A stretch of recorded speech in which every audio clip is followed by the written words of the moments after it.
पेण तालुक्यातील वरवणे येथील एकात्मिक आदिवासी विकास विभागाच्या वतीनं चालवल्या जाणाऱ्या आदिवासी आश्रम शाळेतील बोरगाव, तांबाडी, ठाकूरवाडी येथील इयत्ता 4थी मध्ये शिकत असलेली विद्यार्थिनी खुशबू नामदेव ठाकरे हिचा कुष्ठरोगावरील उपचारादरम्यान 22 जानेवारी 2025 रोजी मृत्यू झाला होता।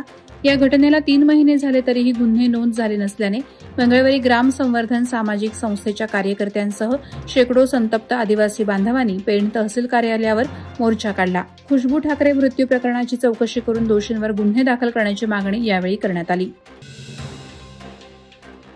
रायगड जिल्ह्यातील गोरेगाव येथे नुकत्याच झालेल्या एका कार्यक्रमात चिमुरड्या अन्वी गोरेगावकर या बालकलाकाराने आपल्या लावणी नृत्यानं सर्वांचं लक्ष वेधून घेतलं। प्रसिद्ध लावणी नृत्यांगना हिंदवी पाटील यांनी अन्वीच्या नृत्याचं तोंड भरून कौतुक केलं आणि तिच्या नृत्य कौशल्यानं प्रभावित होऊन आपल्या बोटातील अंगठी अन्वीला भेट दिली। या कार्यक्रमात स्थानिक कलाकारांनी आपल्या कलेनं रंगत आणली, पण सर्वांचं लक्ष वेधून घेतलं ते अन्वी गोरेगावकरच्या लावणी नृत्यानं। अन्वीनं तिच्या नृत्यातून लावणीच्या पारंपरिक अदाकारी आणि उत्साह याचा अप्रतिम संगम सादर केला। दिनांक 4 मे 2025 रोजी सायंकाळी रायगड जिल्ह्यातील पेण परिसरात एक हृदय पिळवटून टाकणारी घटना घडली। सुखसागर सोसायटी चिंचपाडा पेण येथील रहिवासी असलेले पोलीस कर्मचारी रुपेश पांडुरंग भोनकर वय वर्ष 50 यांचा मत्स्यगंधा एक्सप्रेसच्या धडकेत करून अंत झाला। ही रेल्वे मुंबईहून मंगलोरकडे निघाली असताना पेण हद्दीतील अंतोरे रेल्वे पुलाजवळ ही भीषण दुर्घटना घडली। धडक इतकी जबरदस्त होती की भोनकर गंभीररित्या जखमी झाले। त्यांना तातडीनं उपचारासाठी रुग्णालयात हलवण्यात आलं, परंतु वैद्यकीय अधिकाऱ्यांनी सायंकाळी त्यांना घोषित केलं। वन विभाग आणि महसूल विभाग यांच्या कृपा आशीर्वादानं डोंगर भागात सतत होणारे मुरुम मातीबरोबर दगडाचे उत्खनन वणवे यामुळे वन्य प्राणी हे सैरभैर झालेत। त्या चिरनेर गावातील आकाश गोंधळी या शेतकऱ्याला आपल्या शेत जमिनीजवळ रानगव्याचं दर्शन झालं असून सध्या शेतकरी भयभीत झालेत।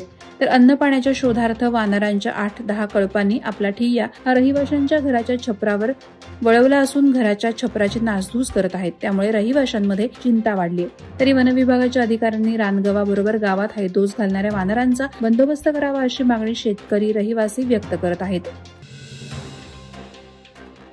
माणगावमध्ये मुंबई गोवा हायवेवर 5 मेच्या रात्री 12:30 वाजण्याच्या सुमारास खरवली फाटा येथे एका बर्निंग टेम्पोचा थरार अनुभवला। मिळालेल्या माहितीनुसार माणगावहून मुंबई बाजूकडे जाणारा आयशर ट्रक क्रमांक MH04 MH5693 या गाडीला 5 मेच्या रात्री अचानक आग लागली। या गाडीतील माल जळून खाक झाला। सदर घटनास्थळी माहिती मिळताच माणगाव पोलीस ठाण्याचे पोलीस निरीक्षक निवृत्ती बोराडे आणि माणगाव नगरपंचायतच्या कर्मचाऱ्यांसह नगरपंचायतचे डिझास्टर मल्टीपर्पज व्हेइकल दाखल झाले आणि आग नियंत्रणात आणली। मुंबई पुणे एक्सप्रेसवेवर आज दिनांक 6 मे रोजी सकाळी एका भरधाव ट्रकनं इनोव्हा कारला जोरदार धडक दिल्यानं भीषण अपघात झाला। मिळालेल्या माहितीनुसार इनोव्हा कार ही बोरघाटात अंडा पॉइंट जवळ एक्सप्रेसवेवरून ती युटर्न घेऊन पुन्हा मुंबईच्या दिशेनं जात असताना भरधाव वेगात जाणाऱ्या ट्रक क्रमांक KA01AL 8086 ने जोरदार धडक दिली।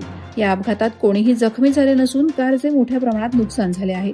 दोन्ही अपघातग्रस्त वाहने क्रेनच्या सहाय्यानं रस्त्याच्या बाजूला करून वाहतूक सुरळीत करण्यात आली। वादळवारा लाईव्हसाठी न्यूज ब्युरो रायगड। नवी मुंबई व रायगड जिल्ह्यातील ताज्या बातम्या आणि घडामोडींसाठी सबस्क्राईब करा वादळवारा लाईव्ह चॅनल आणि दाबा बेल आयकॉन।